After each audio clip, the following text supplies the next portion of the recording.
اور یہ کیوں نہیں بتلاتے کہ علی کا بھی کوئی بیٹا شہید ہوا ہے کہ نہیں؟ کیوں نہیں بتلاتے؟ کیوں نہیں بتلاتے؟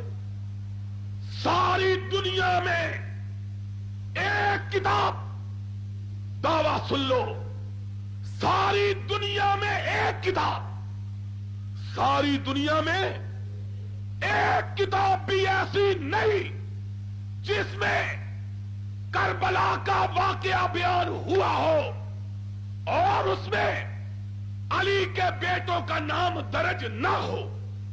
دنیا میں ایک کتاب بھی ایسی نہیں جس میں کربلا کا واقعہ لکھا گیا ہو اور علی کے بیٹوں کا نام نہ لکھا گیا۔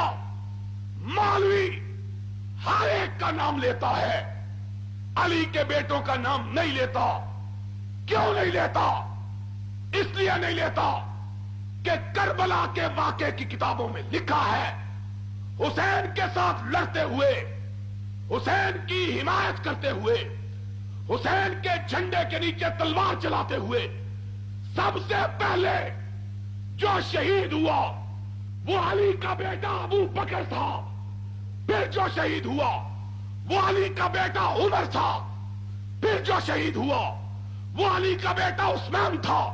نام اس لیے نہیں لیتے کہ اگر ابو بکر و عمر و عثمان کے نام آئیں گے سننے والے کہیں گے ان سے تو دشمنی تھی، علی نے ان کے نام